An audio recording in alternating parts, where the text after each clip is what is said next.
नमस्कार विद्यार्थी मित्रांनो, स्वागत आहे तुमचं आपल्या या यूट्यूब चॅनलवर। तुम्ही जर या चॅनलवर नवीन असाल तर सबस्क्राइब करायला विसरू नका। आज आपण वर्ग 8वी विषय मराठी द्वितीय सत्रांत परीक्षा सरावासाठी घेत आहोत। वेळ आहे 1.5 तास, एकूण गुण 50। कृतीपत्रिकेसाठी सूचना आहेत। सूचनेनुसार आकलन कृती व व्याकरण कृती यामधील आकृत्या काढाव्यात। आकृत्या पेननेच काढाव्यात। उपयोजित लेखनातील कृतींसाठी सूचना, निवेदन, आकृतींची आवश्यकता नाही।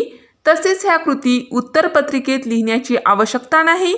स्वच्छता, नीटनेटकेपणा व लेखन नियमानुसार लेखन याकडे जाणीवपूर्वक लक्ष द्यावे। त्यानंतर आपला पेपर चालू होतो। विभाग 1 गद्य 8 गुणांसाठी यावर आधारित प्रश्न विचारले जातात। पठित गद्य प्रश्न 1, पुढील उतारा वाचा आणि दिलेल्या सूचनानुसार कृती करा। कृती 1, आकलन कृती। वैशिष्ट्ये लिहून तक्ता पूर्ण करा। 2 गुणांसाठी खाली फुलांचे नाव लिहून दिले आहेत। झेनिया आणि पारिजातक या फुलांची वैशिष्ट्ये लिहून आपल्याला तक्ता पूर्ण करायचा आहे। त्यासाठी 2 गुण आहेत।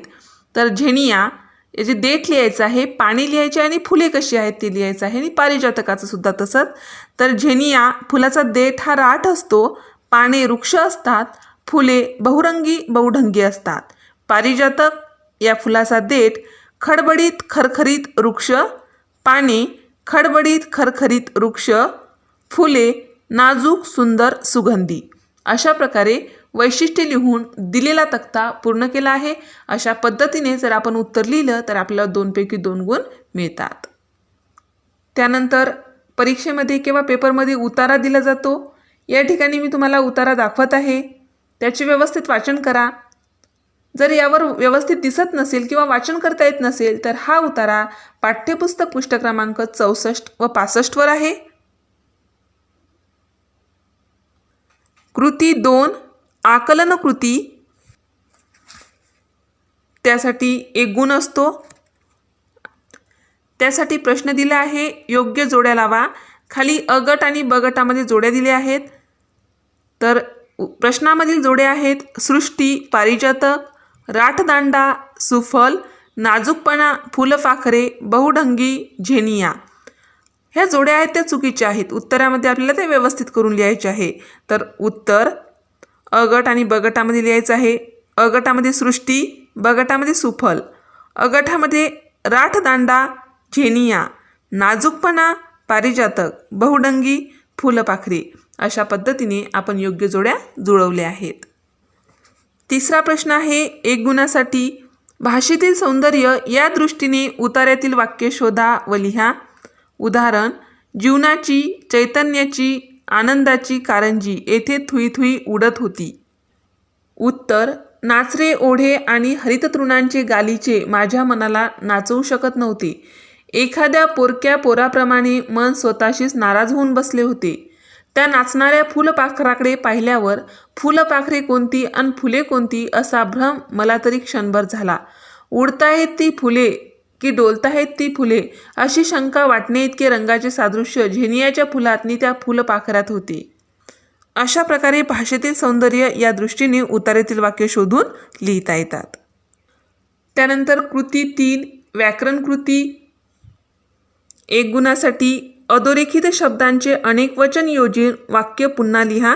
1 गुणासाठी हा आहे, एका मोठ्या स्टेशनवर गाडी थांबली। या ठिकाणी एका आणि गाडी हे शब्द अधोरेखित केलेले आहेत। या शब्दांचे अनेक वचन लिहून वाक्य आपल्याला पुन्हा लिहायचं आहे। तर उत्तर, अनेक मोठ्या स्टेशनांवर गाड्या थांबल्या। अशा प्रकारे अधोरेखित शब्दांचे अनेक वचन योजून दिलेले वाक्य पुन्हा लिहिता येते। दुसरा प्रश्न आहे, कंसातील सूचनाप्रमाणे कृती करा। 1 गुणासाठी, एखाद्या पोरक्या पोराप्रमाणे माझे मन नाराज होऊन बसले होते। सूचना आहे, जसे तसे यांचा उपयोग करून वाक्य पुन्हा लिहा। उत्तर, जसा एखाद्या पोरका पोर नाराज होऊन बसतो तसे माझे मन नाराज होऊन बसले होते। दुसरं वाक्य, ती मकरंदास्वाद घेत होती। प्रश्नार्थी करा। उत्तर, ती मकरंदास्वाद घेत होती नाही का। 2 वाक्य दिले होते, सूचनेनुसार वाक्य करायचे होते। एका वाक्यासाठी अर्धा गुण होता। कृती 4 स्वमत अभिव्यक्ती, त्यासाठी प्रश्न दिला आहे. 2 गुणांसाठी हा प्रश्न विचारला जातो. जशी दृष्टी तशी सृष्टी या वचनातील विचार स्पष्ट करा. उत्तर, जशी दृष्टी तशी सृष्टी अशी मनच आहे आणि ती खरीच आहे. माणसाच्या मनात जसा विचार असतो तसेच त्याला जग दिसते. जो चोर असतो त्याला चोरी करण्याचेच मार्ग दिसतात. तो लोकांना मदत करण्याचा, त्यांच्या अडचणी दूर करण्याचाच विचारसुद्धा करू शकत नाही. संशयी वृत्तीच्या माणसाला दुसरीकडे कोणीही हसले तरी आपल्यालाच हसले असे वाटत राहते. स्वतःच्या दुसऱ्याच्या शेतात नेतो. त्याच्या मनात दुसऱ्याची जमीन बळकावण्याचा विचार असतो. म्हणूनच आपले मन, आपली दृष्टी स्वच्छ ठेवली पाहिजे. वाईट साईट विचार मनात येऊसुद्धा देता कामा नयेत. मग आपल्या भोवतालचे जग आपल्याला सुंदर दिसू लागेल. अशा प्रकारे जशी दृष्टी तशी सृष्टी या वचनातील विचार स्पष्ट करता येतात. अशा प्रकारे आपण विभाग 1 गद्य यावर आधारित कशा प्रकारचे प्रश्न विचारले जातील या ठिकाणी पाहिलं आहे. त्यानंतर विभाग 2 पद्य. प्रश्न दुसरा अ. पुढील कवितेच्या आधारे दिलेल्या सूचनानुसार कृती करा. कृती 1 आकलन कृती. पहिला प्रश्न आहे 2 गुणांसाठी. अन्नजलाचे महत्त्व पटवून देण्यासाठी कवीने दिलेली 2 उदाहरणे. उत्तर, माणूस कडीला कडी जोडून साखळी तयार करतो. आणि दुसरं उदाहरण, अनेक धागे जोडून कोळी जाळी विणतो. हे अन्नजलाचे महत्त्व पटवून देण्यासाठी कवीने दिलेली 2 उदाहरणे आहेत. 2 गुणांसाठी हा प्रश्न परीक्षेमध्ये येऊ शकतो. त्यानंतर या ठिकाणी कविता दिली आहे. अन्नजाल ही कविता आपण या ठिकाणी सराव परीक्षेसाठी घेत आहोत. कविता या ठिकाणी दिसत असेल, व्यवस्थित वाचन करा. जर या ठिकाणी वाचन करता येत नसेल तर पाठ्यपुस्तकामध्ये आपली 17वी कविता आहे अन्नजाल. हर्ष सदाशिव परचुरे यांची ही कविता आहे. दुसरा प्रश्न, पुढील कृतीचा किंवा घटनेचा परिणाम लिहा. 1 गुणासाठी हा प्रश्न आहे. मानवाने प्राण्यांना मारले तर. ही जी कृती आहे किंवा घटना आहे या घटनेचा परिणाम काय होईल? तर उत्तर, मानवाने प्राण्यांना मारले तर अन्नाचे महाजाल कमकुवत होईल आणि कालांतराने हळूहळू संपून महाजाल तुटून जाईल. त्यानंतर चौकटी पूर्ण करा. 1 गुणासाठी हा प्रश्न आहे. त्यामध्ये पहिला प्रश्न, कोळी विणतो ते. उत्तर आहे जाळे. दुसरा प्रश्न, माणूस बनवतो ती. उत्तर आहे साखळी. यामध्ये कोळी विणतो ते यासाठी अर्धा गुण आणि माणूस बनवतो ती त्यासाठी अर्धा गुण. काय आहे? कोळी विणतो ते जाळे आणि माणूस बनवतो ती साखळी. अशा प्रकारे आपण चौकटी पूर्ण करून हा प्रश्न पूर्ण केला आहे. त्यानंतर कृती 3 काव्य सौंदर्य कृती. 2 गुणांसाठी हा प्रश्न परीक्षेमध्ये येतो. काव्य सौंदर्य कृती यावर आधारित प्रश्न आहे. कवितेच्या आधारे जीवो जीवस्य जीवनम हे सुवचन स्पष्ट करा. उत्तर, प्राणी जीवनाची अन्नसाखळी ही नैसर्गिक आहे. एकमेकांना खाऊन प्राणी राहतात, ते एकमेकांचे अन्न असते. अशा प्रकारे त्यांची अन्नसाखळी तुटत नाही. एक प्राणी दुसऱ्याचा जीव घेतो, दुसरा तिसऱ्याचा घेतो, असा त्यांचा उदरनिर्वाह होत असतो.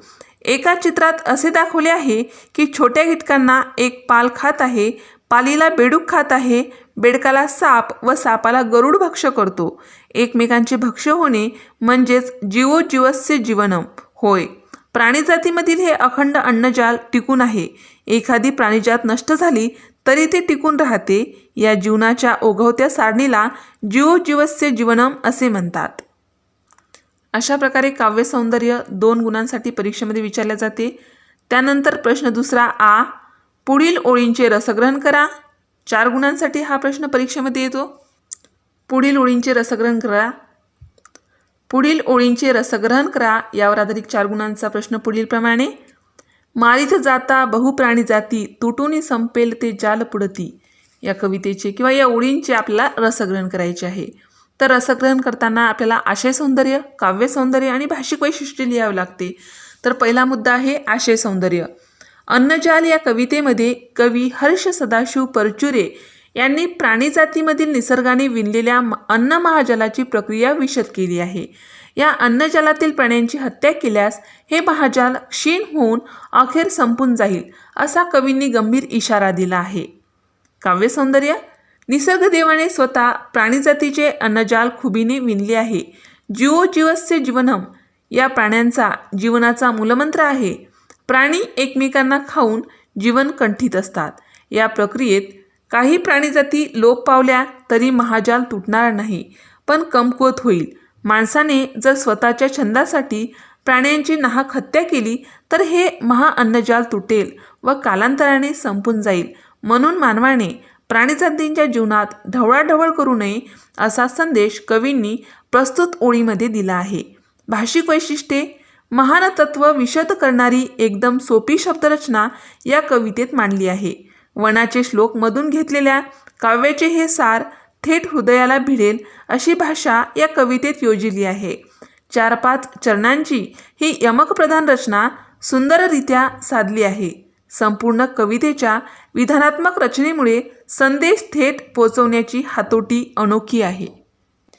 अशा प्रकारे आपण वर्ग 8वी विषय मराठी परीक्षेमध्ये किंवा पेपरमध्ये विभाग 1 गद्य भागावर कशा पद्धतीने 8 गुणांसाठी प्रश्न विचारले जातात आणि कशा पद्धतीने उत्तरे लिहायची आहेत, तसेच विभाग 2 पद्य यावर कशा पद्धतीने 10 गुणांसाठी प्रश्न विचारले जातील आणि कशा पद्धतीने त्यांची उत्तरे लिहायची आहेत, एकूण 18 गुणांचा या ठिकाणी आपण सराव घेतला आहे. यापुढील सराव बघण्यासाठी किंवा पाहण्यासाठी, सराव करण्यासाठी आपल्या या चॅनलला सबस्क्राईब करा. परीक्षेसंदर्भात, स्वाध्यायासंदर्भात व्हिडिओ पाहण्यासाठी या चॅनलला सबस्क्राईब करा. आम्ही बनवलेले सर्वच व्हिडिओ लवकरात लवकर तुमच्यापर्यंत पोहोचण्यासाठी बाजूला दिलेल्या बेल आयकॉन बटनवर क्लिक करा. तुम्हाला जर हा व्हिडिओ आवडला असेल तर नक्की लाईक करा. काही समस्या असेल, काही अडचण असेल तर कमेंट करा. शक्य असेल तर मित्रमैत्रिणींमध्ये शेअर करा. आणि सर्वात महत्त्वाचं म्हणजे तुम्ही हा व्हिडिओ शेवटपर्यंत पाहिल्याबद्दल धन्यवाद.